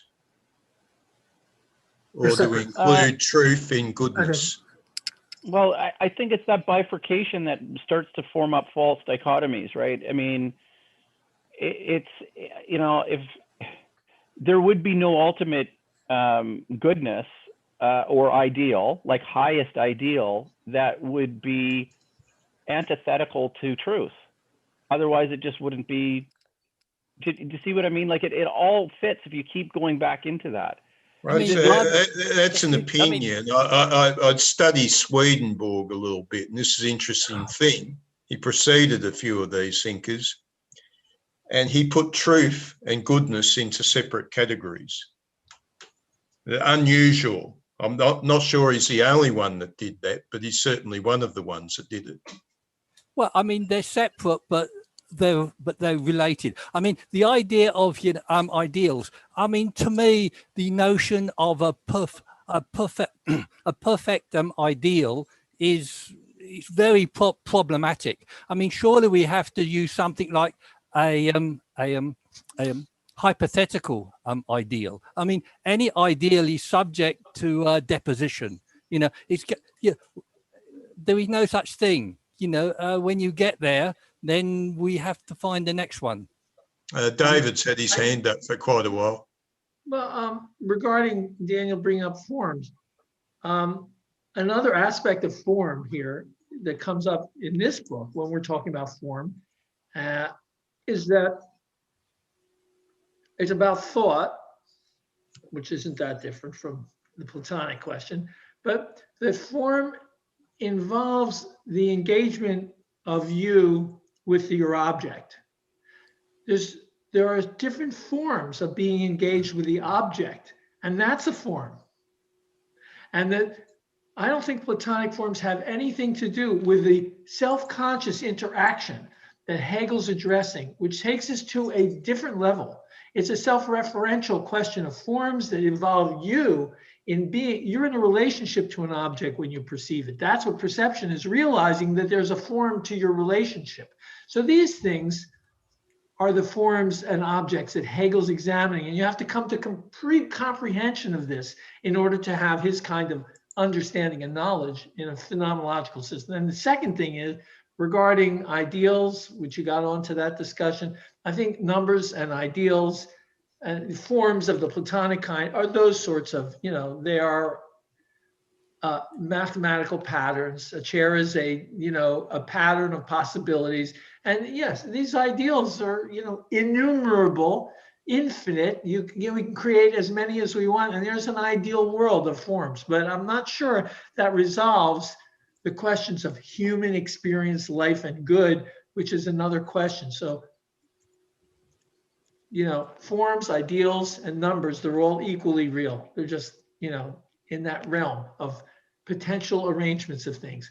But that's almost numerology. That's just, you know, how many ways can you make different combinations of things? One is DNA.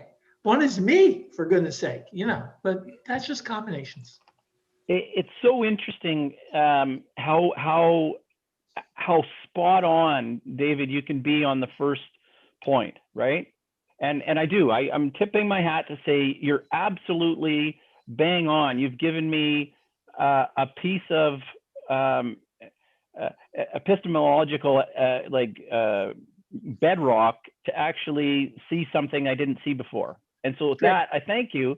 But then the next part, you go on and I go, wow, we're just completely, but it's okay. I mean, it's a dialectic. It's a dialectic. Yeah, no, that's great. But I think for me, beyond for me being a watchword to the form, which is almost like a special pleading when we always say, well, for me, just like I'm some sort of impervious sort of vessel against any kind of attack because my individuality is so specialized that you know that it prevents anybody from really penetrating my thoughts as much as it's kind of like some sort of like postmodern perversion. And so I like playing with this and just notice how often you guys say, well, for me, this is that way it works, right? It's, you know, you'll catch yourself saying it all the time.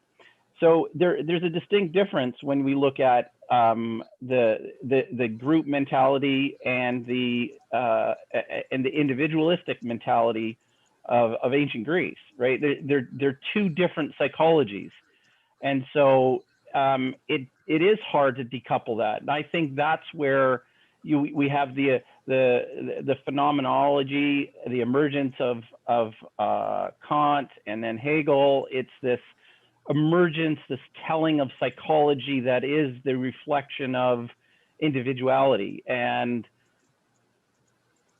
that's kind of how I would summarize the differential. I don't know if everybody agrees, but I don't know. I'll just add one more thing about that. Philosophy, the greatest philosophers, I think the contribution, you say, well, where are they going with this? The contribution that they make is because they accurately tell something about either the way we think or the way reality is. That's how I would summarize it. I think they vary. I was just going to say, I think they vary a little bit in how they approach that. I think that you're right. You're right in that they all do seem to contribute something. In other words, if we remember a philosopher, it's kind of like why do we remember a particular composer? Did that compose? And it's funny, you know, I've been through this thing with classical music, where you have some composers from the 19th century that are practically unknown today, like Carl Maria von Weber. So von Weber was basically based his art on, he was contemporary with Beethoven, actually. So he was contemporary with Beethoven. He had almost the same chops. If you want to know why Beethoven was so great, it was partly because of von Weber, because von Weber was an active composer who had a very similar style, not quite the same level of training. He wasn't a student of Haydn, I don't believe. He might have been, but he didn't quite have the facility that that Beethoven had, or he didn't have the imagination of Beethoven. Beethoven was trying to create new music, something brand new. So I think that's what we see in some of these philosophers, like with Hegel. There's this desire to create something brand new. In other words, maybe base it on what came before, understand what came before, reiterate something of what needed to happen. With Hegel, you have a real revolutionary, though, putting the preface, which was written after the book was written, putting the preface first and saying, here are my weirdest, most creative thoughts. This was basically like Beethoven, almost exactly the same game at the same time as Beethoven. In other words, if you really want to know how far out my thinking goes, here it is at the beginning.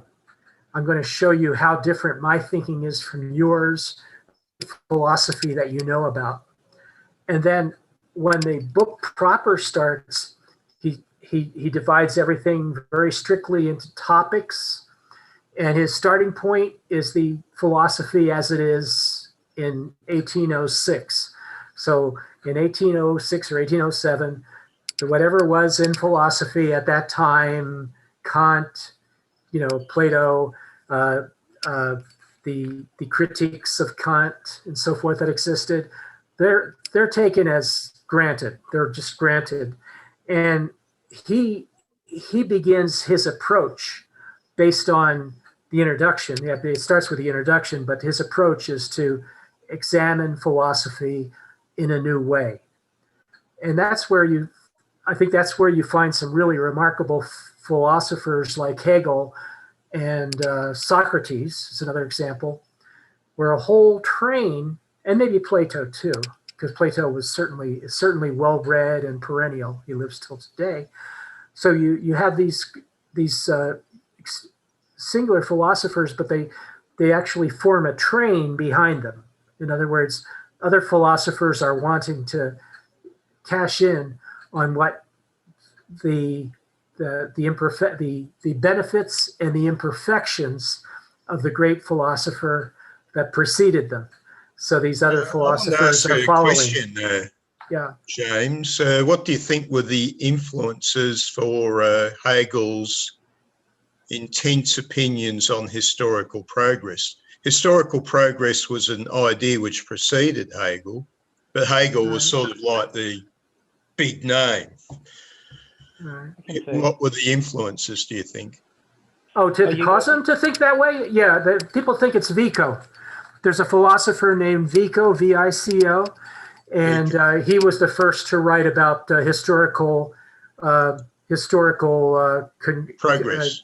Progress as being a factor in human history. V-I-C-O, did you say?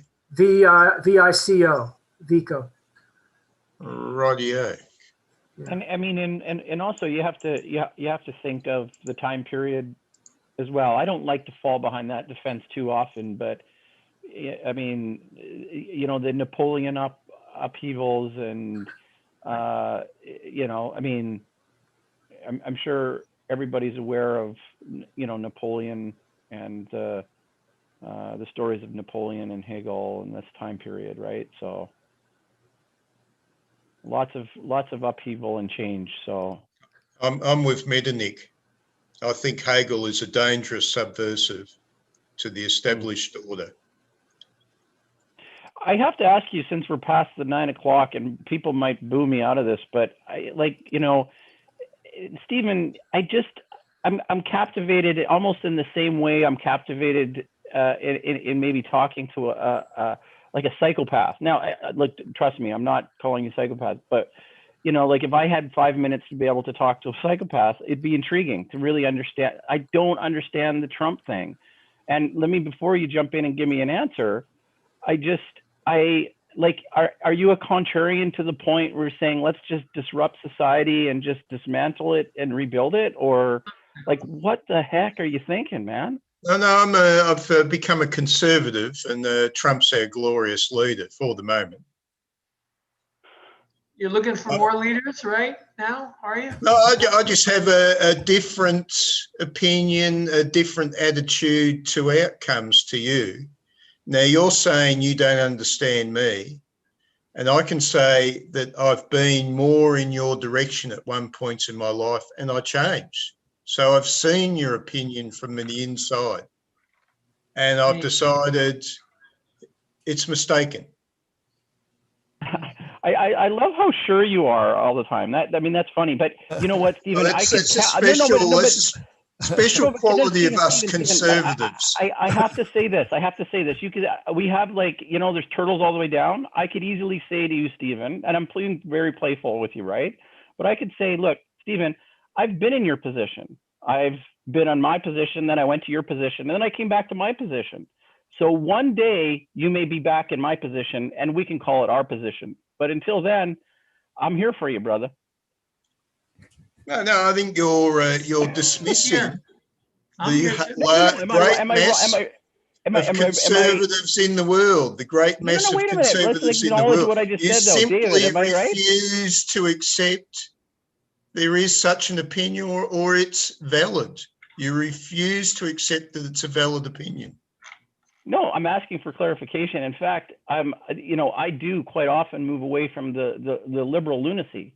Quite often, if we want to look at a dichotomy of liberal versus conservative, I totally get the lunacy, right? But you know, I mean, I don't know. I think that bipartisan dichotomy is just toxic. Period. I would agree with Trump's policies. I agreed with Trump's policies. I don't. In my opinion, he was a little bit of a nutcase, but I still agree with his policies.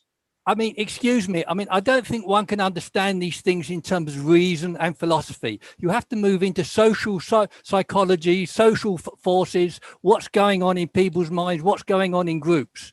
It's not rational, you know, but that doesn't mean it can't be explained. You know, I mean, the Trump, you know, phenomenon is very important for us all to look and try to understand as an episode in social psychology, not in philosophy. Hey guys, Hegel was a bit of a conservative, wasn't he? Not Hegel believed in the philosophy of right. In other words, he developed enemies because of the philosophy of right. He said that basically the ones that have the power, they deserve all the power. That's how they get it. There's a kind of like they look for power in the right places, in the power of rights, and they devolve the rights in the society evolve to protect the good people, the people with the rights. So that's a conservative point of view. So very conservative point of view. So and of course Marx hated that, and a lot of these young Hegelians went off on that, and his contemporaries did it too. Repeat that for us, James. Yeah, that's an interesting concept. It's a book. It's The Philosophy of Right, or a lecture series, The Philosophy of Right, and the idea is that the people who have the rights were given the rights because they were the ones that showed themselves to be the positive forces in society. Well, according Really to Jordan ironic. Peterson, that would be the competent. He Not talks just the about a competent, but hierarchy. the leaders, the ones he believed. If you read his philosophy, his history, he believed that the leaders were the ones that that showed them that distinguished themselves. These were kings and princes and generals sometimes, but the idea that somebody would kind of take the leadership, take the power away from someone else or from the others, and that person would distinguish himself by forecasting or showing the intentionality of predicting the end of history or the coming course in history. And I was going to make a comment before somebody blurted that out. I was going to make a comment about the the the fact that there's a history to politics. So if you take politics, some people like Marxists like to complain about political science. There's no such thing as political science, according to Marxists, because Marx called himself a political economist, and so the only thing in Marxism is political economy. So political science, therefore, according to doctrinaire Marxists, cannot exist. But I'm just saying there's a history of politics. If you take politics, Sorry, that was the philosophy of Marxism. But I'm no, just saying, sorry. Hegel's paper was the philosophy of right. Yeah. Wonderful. So it's anyway. So James, you're giving him ammunition, man. I like him to have ammunition. He's one of my favorite people to talk to. Daniel, you're okay, but it's like you're really laid back. So somebody I could learn from, but not somebody to have as much fun with. Yeah. So anyway, if you go back and you study fascism and you study the Marxist movement, the Marxist movements in the 19th century and the German uprising in what was it, 1906, whatever, and around then, and then you study the Bolshevik Revolution in Russia and so forth, or even you want to study the history of 20th century history of China, the uprising led by Mao Zedong. There was an uprising in Germany in 1906. Yeah, one of those years. Yeah, 1903 or 1906, one of those years. Karl Liebknecht and Rosa Luxemburg were both murdered by the right-wing military police in Berlin, I believe. Maybe not. Maybe it was Berlin. But anyway, so that the idea is that and there's this history. There's a history of fascism. There's several books. I think more than one book called The History of Fascism. There's present-day experts on fascism, and they're not one-sided. When you study history, you can't be one-sided about it. You can't write a book. There have been books that are one-sided about the German Nazism, but these guys that study fascism, they're not one-sided. They study the whole history and what was progress and what was stupidity and what was new in the various philosophies of different politicians, like Mussolini, for example. Rosa Luxemburg died in 1919, so that would have been 1919. Yep. Oh, okay. Well, I guess I was wrong about the year. You're talking about an uprising. When you said an uprising in Germany in 1906 or 1903. That was 1919. Yeah. No, I guess I got that wrong. I understand. That I understand. Yeah. So they were both murdered. And if you kind of like look at conservatism versus progressivism from that standpoint, then you started to have a deep knowledge about it. You start to say, holy smokes, people will kill each other because of these things. And that's what, when they're talking about, when they're jailing people for attacking the Capitol, breaking into the Capitol and things like that, then that kind of like explains why the hard feelings. There's hard feelings about politics, and of course, the Germans got off lucky after the Second World War. They got off well because they were able to rebuild the economy right away. After the First World War, they were penalized and forced to not be able to rebuild their economy. You know, when you look at the Congress of Vienna, the French were invited to discuss their own fate, whereas in the post-World War I arrangement, they were ignored. You know, right? So actually, I think when you compare the Congress of Vienna to, you know, the Peace of Versailles, I think that there's more brain material going on in the Congress of Vienna. We've gone down. We went downwards. It wasn't just French. It wasn't just Frenchness, huh, Stephen? Well, this is the thing. They invited the aggressor to come along and discuss with them how they're going to do things. Yeah. There weren't any reparations. Well, there was a little bit after Waterloo, but they weren't out to. I mean, that was the point. Versailles virtually sabotaged the peace compared with what the Congress of Vienna did. So, Daniel, do you want to say something? No, these are just, you know, I guess interesting recaps. They make, yeah. I think most people know about this, but it's interesting to hear it again. Yeah. Yeah. I think it's a very interesting area of study, and it probably relates back on this idea of like historical theories of philosophy that were mentioned. Is there, you know, if you have a historical idea about philosophy being, you know, why is it that some philosophers have influence today? Why did some philosophers influence the next generation of philosophers like Aristotle and Hegel and why do some philosophers have a perennial influence like Plato and Kant? You know, in other words, doesn't even matter how many people took after Kant in the generations following. Many people did. Of course, he was famous all over the world. He became world famous. But the idea is that his ideas are catchy, so that the fact that the ideas are catchy and the arguments are well put makes them very popular today. Yeah, can we reduce that down to an information theory, transmissibility? I mean that I find fascinating. Correctness. What makes it transmissible? What's that? Correctness may have something to do with the kind of consistency, may have something, compactness of expression, you know, right. Transmissibility is interesting.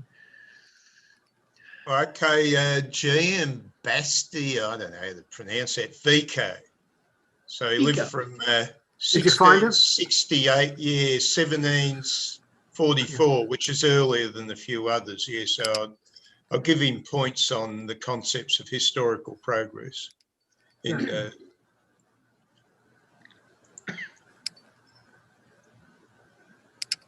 know, there is an interesting phenomenon about being impenetrable too. Like somehow it's an academic challenge or almost like a carrot to lure out to people. I'm not saying intentionally do that, but I've heard some people remark about, you know, how complicated something is actually, you know, can possibly work in someone's favor. The three again, H's, I'm not, Hegel, Heidegger, and Husserl. Is that who you mean? Well, I'm not referring to anyone in particular, but what I'm saying is that it's like I've heard that sometimes the more confusing you can be, you can kind of hide behind that confusing and that confusion, right? And the guessing and the variable spin that it puts the scholars in, you know, it's like more is produced in discussion, in constant discussion, rather than being so clear, you know, with your language, right? So, yeah, I like your idea, Daniel, better than I like David's idea. Another word for correctness in philosophy is dogmatism. So in other words, if you believe that it's right and that it's the value of it is its correctness, then how can you say that that's not, isn't the correct synonym dogma? If it's correct, it's dogma. So in other words, we still believe it because it was always right. And just like we believe Edmund Burke, conservatism is always right if it's taken up by strong-willed Anglos. The idea that something is correct is not wrong. It's not wrong to believe in something because it's correct. It's just that there's another word for that, and it's dogmatism.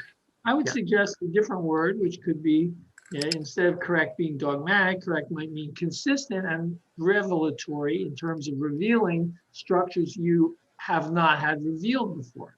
So if something is consistent and does that, I would say, oh, that's a really correct. In other words, it extends your knowledge and it does not necessarily negate other things that are true, but it serves a progressive agenda in terms of expanding comprehension and, well, let's just say comprehension. Yeah. So it's not necessarily dogmatic, but I do cheer him on. I just say I don't like that word correctness very much. Yeah. Okay, I stand corrected. So the consistent and revelatory, I would say that's Aristotle. Aristotle was really good at fairly good at consistence and revelation. Is that the right word? Revelation. Yeah, but I might step on someone's souls if I say revelation. Impenetrability. Let's go back to impenetrability. You're right. In a way, you're right, Daniel. In other words, for Hegel to have as many followers as he did, he had to give lectures nonstop for a long time. And I think that same thing, not necessarily true of Heidegger. He did give a lot of lectures, but and this is definitely true of Aristotle. If they're a little bit impenetrable, they have to do a lot of lectures for a long time so that they have a consistent following and of people that understand completely what they meant and didn't have to get it from 2 or 3 books, say. So I think that the follow-up to that is to say something like, if you could say, I have an absolute command over Hegel and Kant, and this is kind of impressive, right? I mean, what kind of mind do you have if you can say that you've grasped their concepts, right? These are enormous thinkers, titanic. Yeah. There's a guy in Turkey now. His name is Westphal. Has anyone heard of him? He publishes a lot. This guy, I'm on philosophy. I guess I'm not sure. Philosophy papers or philosophy. I forget. It's philosophy papers or something.com. And this guy Westphal, I'm getting, for some reason, I've got a switch on that causes me to get all of his papers and books. And he seems to have. He's more of a Hegel specialist than a Kant specialist, but he has books on Kant too. So there are people like that. I know he's not the only one. There are people that study both, that are German idealism specialists, and the German idealists that matter the most now are Kant and Hegel. And then Hegel, it's not really completely clear whether he's guarding dualism. He's basically, he can be read both ways. He could be read as a kind of like an implicit dualist or an implicit realist. It doesn't. I think it's not really that. It's not really clear if he's following the idealist tradition perfectly in that sense. But he's also not rejecting the tradition, the idealist tradition. So, and he's going along with the some of the forms that were set forth by Kant. So he is sticking to some of the Kantian forms. So, yeah, you can take it both ways. You can take it like he's in that camp, or he's casting a new spell, which is essentially what he did. He showed a lot of philosophers this the materialist path forward, and I think a lot of his followers suited them. It suited them, and then by the 20th century, you had science completely, more or less, joining Hegel. So, in other words, the idea that there is a logical positivism, right? So you had the idea that if it's real in the world, that's really what matters. If we can establish a measure of consistency and definitions of things and proofs and empirical match theoretical proof to empirical proof, then we have some good science. And and then it got simplified, with but you had different schools. You had the analytical philosophers in England, and you had the logical positivists in Germany, and so forth. And you had the Marxists. Apparently, everybody loves the Marxists now. It's really the Lukács and I forget the other guy, but Marcuse and Lukács and the other guy, they're very popular now. But in whose circles? I mean, it's interesting that you bring up that perspective, James, because they were popular with the French. I think the French valued that school quite a lot, the Frankfurt School. And I see on YouTube, I see a lot of it. I just see a lot of the Marxist influence. No, but nobody will leave Marx alone, just like nobody will leave Freud alone now. It's kind of like a wild west of philosophy.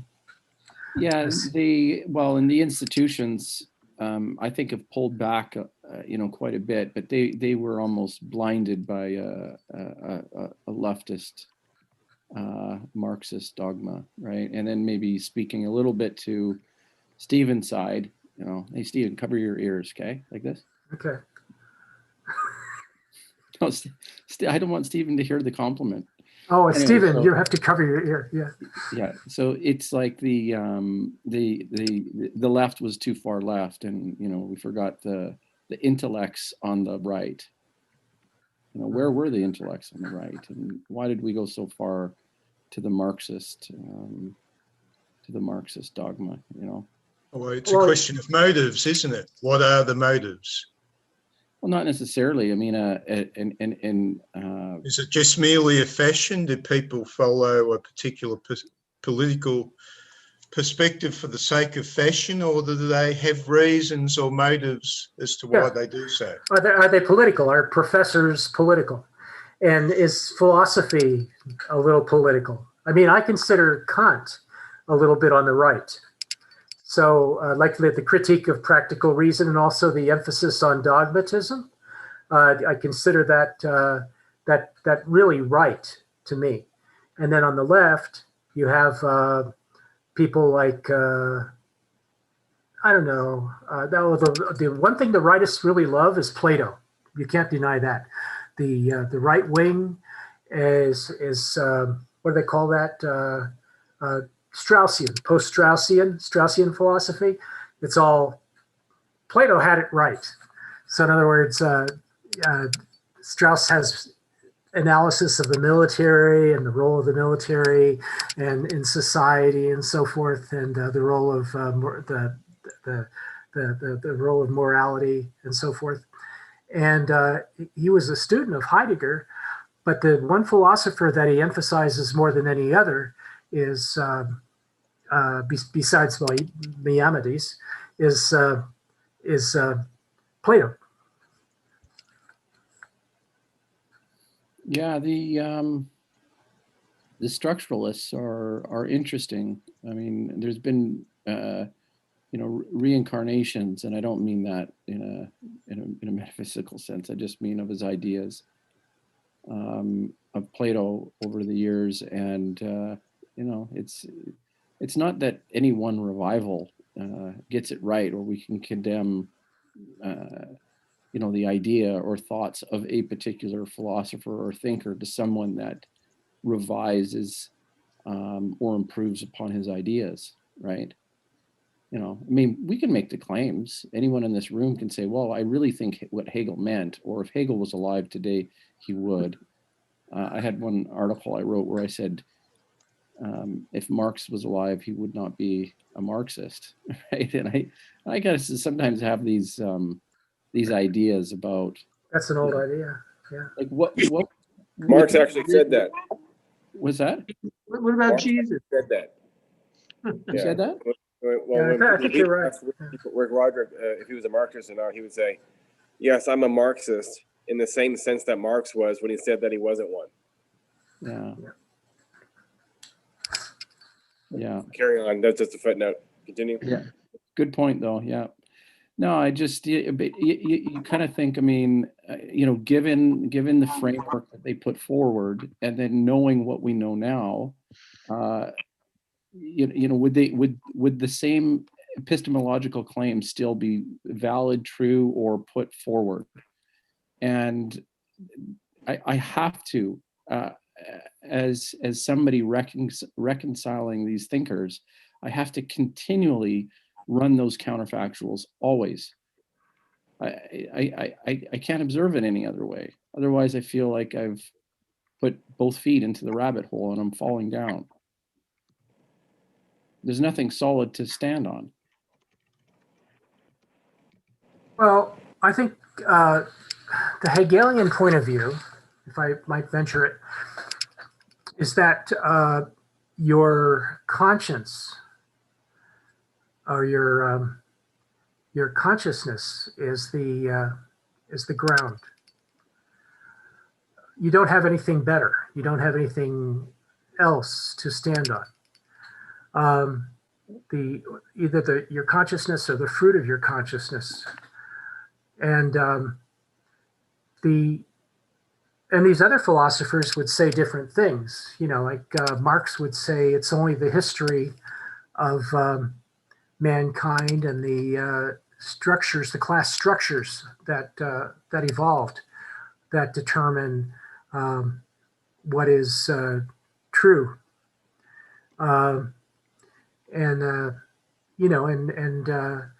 Plato, I read too much Plato, I guess, so I got to the point where I kind of said, for Plato, it was kind of like whoever wins the argument is supposed to be able to determine the true. So the epistemologies vary widely. I just and that's one of the really interesting things and I mentioned Aristotle before. Like Aristotle, it was whatever can be said that can't be unsaid. So I think it's basically it's different for a lot of people. And which of these is the most natural thinking pattern? Which of these is the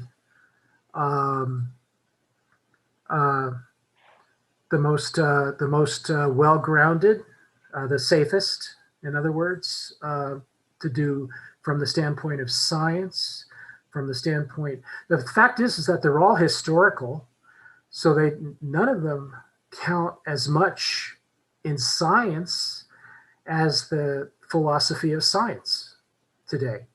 So philosophy of science, so there's been a lot of divergence in terms of epistemology from these classical philosophers, even Kant and Hegel. Go ahead, David. James, with a Marxist point of view, for example, Yeah, he doesn't ground his sense of what's right.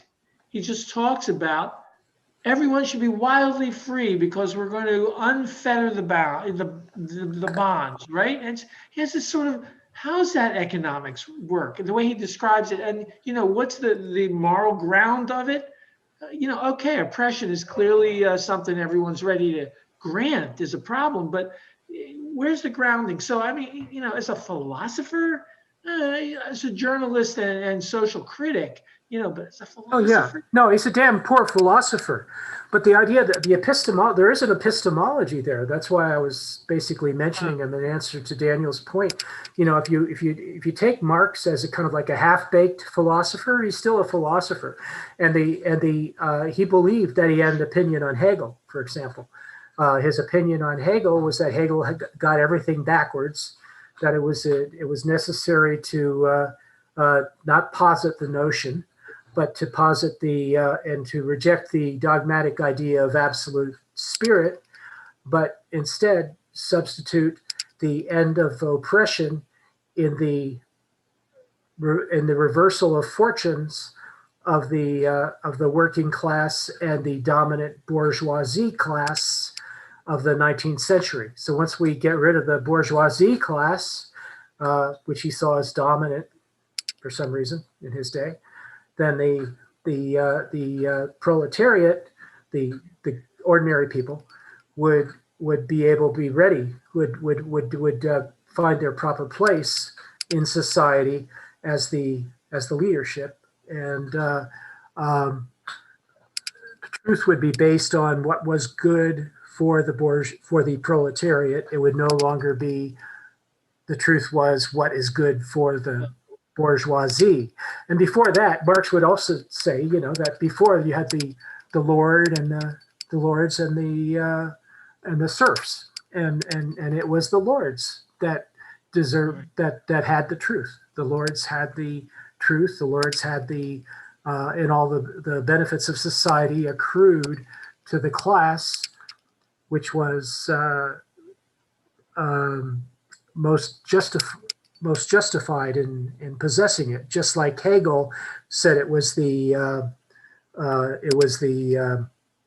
monarchy that deserved the most of the rights and most of the power. I was reading the a lot of stuff on the Viking sagas, and doing a very close reading, you've got these descriptions of medieval characters and ordinary characters. We're not talking about the nobility, although nobles enter into it. And you end up with a guy who's a farmer, who's just a bit more astute than the others. Maybe he's a better fighter, but essentially what I'm seeing a lot of the time in these stories is a guy becomes a leader in part because he's got a lot of advice to offer on practical matters, on legal matters, on how to farm. There are some people that are willing to put themselves out to be the leaders compared to a lot of people who just like to follow. Following's simpler. Following's easier. The person who puts himself out as a leader has to make a greater effort and also possess some sort of competence. Where do we get? Yeah, well, if they're Back. confident, that's great. Yeah, that sounds. I mean, that can be interpreted different ways. It's consistent with fascism, the idea that the leadership is what the important quality. So if anyone distinguishes themselves as a leader, then they've shown themselves to be a superior example of a human being, and they should be followed. And well, it's not that actually. What I saw as the leader was giving up his time to help the other guy, with the idea that the other guy was going to follow him and was going to get back something on what he had invested. In that example, you mean the one you read about that particular culture, right? Yeah, well, it was throughout the different Viking sagas. You're picking this element up constantly, that leaders led. Most people aren't leaders. Most people don't want to be leaders. Most people don't want to make the effort. Well, yeah. So would you say in our case that the proletariat was the Trump followers and the leader was offering them a lot of truth about what would improve their lot? Is that what you figure? Well, Trump's policies were concerning China's mercantile activities. I believe they were practical. As regards Trump's personality, I thought he was a bit of an egotist, an eccentric, and a bit mad at times. But I think he had some policies which were sound. You might disagree with them, but they were sound policies. When he said he wanted to stop illegals coming into the country, I think that's a sound policy. You don't live in America, right? No. Oh, okay. Well, it doesn't matter much here. It wasn't that big an issue. Yes, there were 11 million, illegal immigrants that live in the United States, and deporting them is not really the issue that is the critical one for our economy and well-being, but it certainly stirs people up. So if you're a leader because you're charismatic, that's really what runs in America. And it's not that you're doing good for the farmers and helping them figure out how, but you're paying them off billions of dollars because you screwed up the relationship with China because you have access to the treasury. That's what Trump does. That's the way it works. He was a grade B, celebrity who's a good star on TV and makes people excited to watch him. That's what he is. Well, his first one that I really saw confront China in a strong manner. That's a good thing, China confront, but how much attention did he really pay to that? He had 4 years, and that's what's the accomplishment? Anyway, I'm going to go. Thank you all. This was very. Night, David. Night, everybody. Thanks. You too. Okay. Okay. Good discussion, everyone. Huh? What? Scott H has still got one of his selves up. Okay.